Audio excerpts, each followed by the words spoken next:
Ilan sa kanila ay sina Terence Calatrava, former Undersecretary of Office of the Presidential Assistant of the Visayas of the Philippines, Kong Roman Romulo of Pasig City, Kong Jojo Ang of Usmag Ilonggo Party List, Congressman Patrick Michael Vargas of Quezon City, Kong Juan Carlos Arjo Aitaide of Quezon City, Nicanor Nicky Briones of AGA Party List, Congressman Marcelino Marcy Teodoro of Marikina, Congressman Florida Robes of San Jose del Monte, Bulacan, Congressman Leandro Jesus Madroño of Romblon, Congressman Benjamin Benji Agarao Jr., Congressman Florencio Gabriel Bemnoel of Anwaray Party List, Kong Leo de Ode Tariela of Occidental Mindoro, Congressman Reynan Arrogancia of Quezon Province, Kong Marvin Rillo of Quezon City, Kong Teodoro Haresco of Aklan, Kong Antonieta Yudela of Zamboanga Sibugay, Kong Dean Asisio of Caloocan, Kong Marivic Copilar of Quezon City.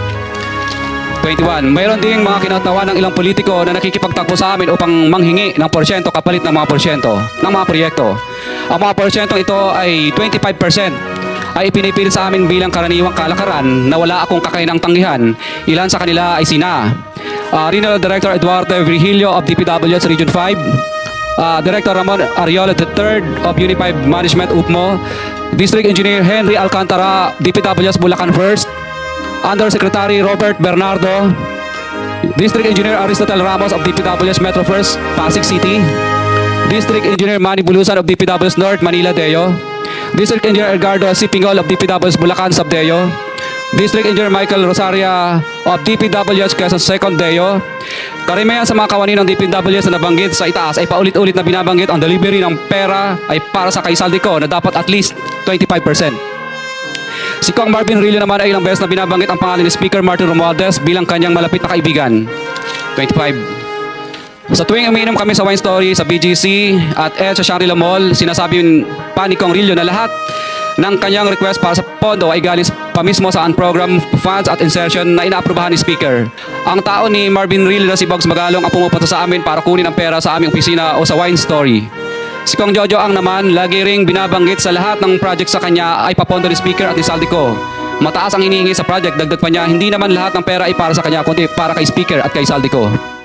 Sa lungsod ng Pasig naman, lumapit sa akin ang DPWH Project Engineer na si Angelita Garucha para kolektahin ang parte ni Kong Roman Romulo sa flood control projects noong 2022.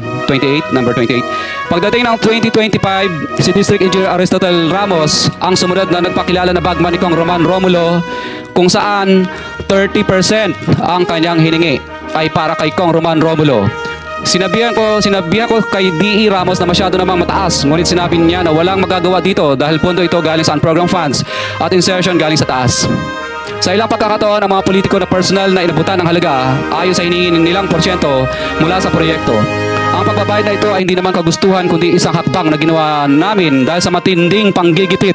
Ilan sa kanila ay sina Kong Antonieta Yudela kasama ang kanyang asawa, Kong Marvin Rillo of Quezon City, Kong Nicky Briones of AGA Party List, Arturo N. Ataide, ama ni Kong Arjo Ataide, Kong Florencio Gabriel Bemnoel of Anwaray Party List, Kong Leandro Jesus Madroño of Romblon, Kong Benjamin Benji Agarao Jr.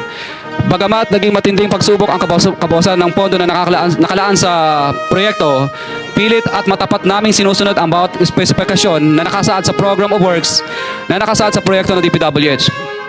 Nakakasiguro kami na nagawa namin ng maayos at matapat ang bahagi o phase ng proyekto na na-award sa amin